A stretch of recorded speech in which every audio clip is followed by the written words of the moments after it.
So I'm going to tell you in this video how I passed my check ride, the flying portion here. So this is the whole thing. See, Paine Field in Everett, Washington, and we have Whidbey Island, and we have the peninsula, Olympic Peninsula, part of it. So it was a beautiful afternoon, Cessna 152, November 152 Lima Tango, and this it was an hour and a half more or less flying, and then we did the whole thing. We did most of the maneuvers. So we took off from here, 34 left Paine Field, and from here Alpha 6, and we took off to the west.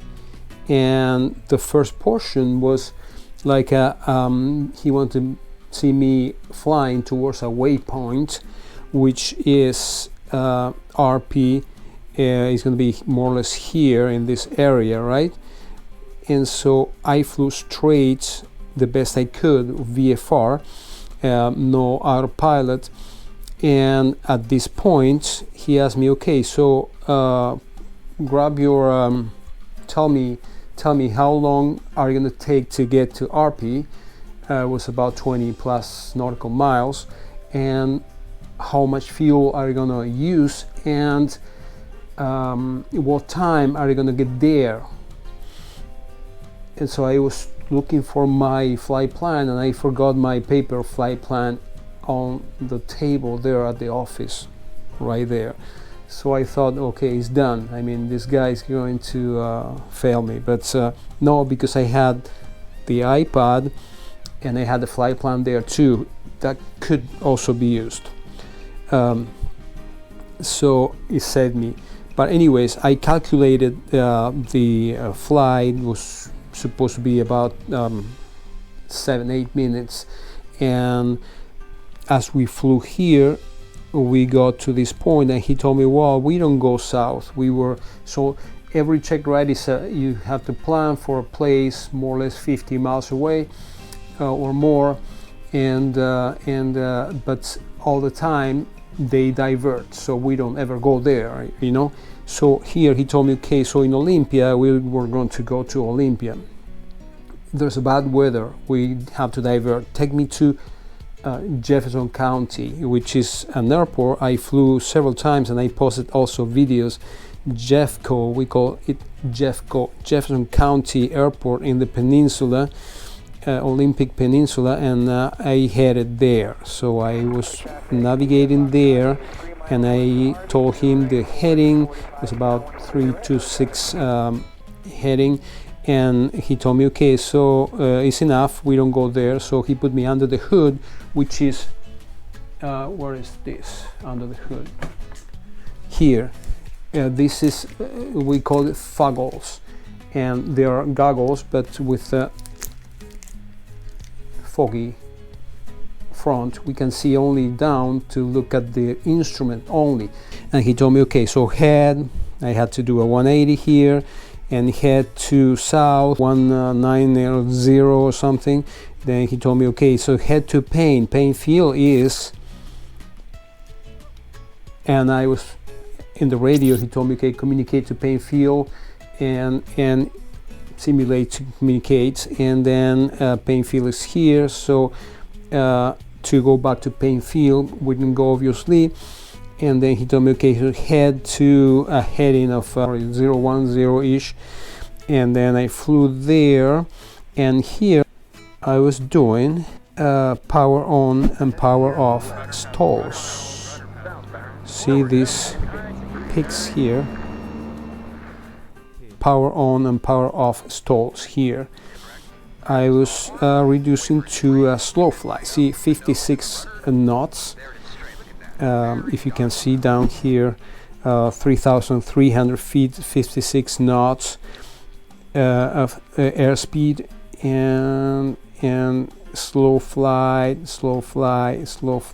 and then we were looking for other areas for other maneuvers. Now here he told me to do a steep turn to the left or right, whatever I wanted. So we did steep turn, which is a turn 45 degrees angle respect to the horizon. And then also okay, so I level off, and then he told me, okay, so engine failure, he failed me here. And the engine failure is practically just engine to idle, carburetor hit on, engine to idle. And when that happens, that means that we don't have power, we don't have an engine. So what should I do? I go through my checklist, troubleshoot, and then also declaring mayday, mayday, emergency, and choosing right away a place to land. And I was going to land more or less here. You know, this Whidbey Island is not very regular terrain, but in this area there was a very nice flat, almost zero MSL plane. And so here I was still at 2,400, and to lose altitude I had to do a 360 to lose altitude and set for landing. Now here at this point I had a tailwind, very strong, about 10 strong-ish, 12 miles from the north, coming from the north. So if I continued over the water, probably when I turn here, I was going to encounter the same wind as headwind. So I didn't go far enough, and I told him, listen, I'm not going to go because I have a tailwind here. It's going to prevent me to come back to the ground. And he told me, yes, this is what I wanted to hear. Yes, you have to calculate all the things. And then also, okay, so here we continue more or less the same altitude, and we were looking for a turnaround, a point. There was a small tree here in this area, and I chose this for doing my turnaround, a point. And so I did that, and he told me it's enough. Let's go back to Painfield. So I climb again at 2,000-ish, 2,500, and 3,000 actually. And so pattern altitude at Painfield is 1,600, elevation 600 feet. So usually to cross this channel here, if there is enough ceiling, I like to cross it at least 2,500 feet. But here we start descending to the pattern altitude, and he asked me here to do a short field landing and touch and go. And so I did this, and I extended because of some other airplanes were around there. So at this point he asked me to do a forward sleep. He told me, okay, do me a forward sleep, which is one rudder and the opposite aileron. Okay, so you turn, push the right one and the left aileron, and the airplane comes down like this. Okay, so it's cricket, you know.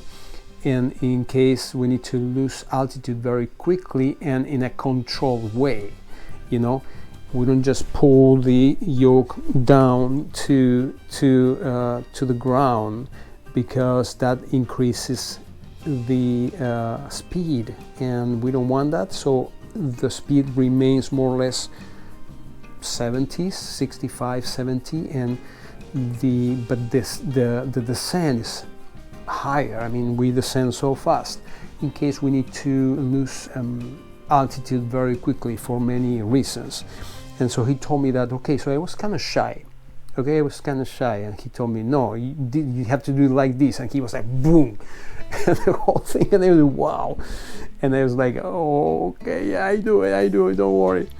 And so, and that was very helpful. I mean, he was so accommodating. So we landed here, and then also a touch and go. With the touch and go, we went back, and here he asked me for a soft field landing and taxi back. Now, sorry. And we took off again. We taxi and we enter again, and in this time we did a soft field takeoff,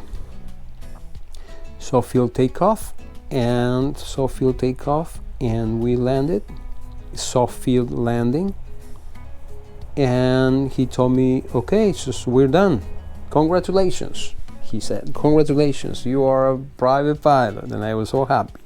But anyways, thank you for listening, and next I'm going to do the ground portion. I have to reconstruct all the things that he asked me and more or less give you a presentation of what you might expect in every check ride is different. I mean, depending also on the DPE, and depends on many things. But I was flying for, at that point, for at least 120 hours.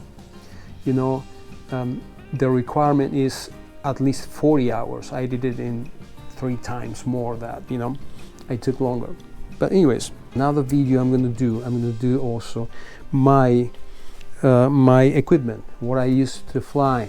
If this is one of them. This is an iPad that I use for navigation, and all the equipment that I have, then the cameras that I have, then the program that I use for editing, and then also systems that I have. Anyways, thank you for listening. Talk to you soon, and I hope you enjoyed this video. And if you really like it, you can like, and if you want to share, perfect. And if you're not subscribed to my channel, you could just consider that. Okay, thank you very much. Talk to you soon. Bye.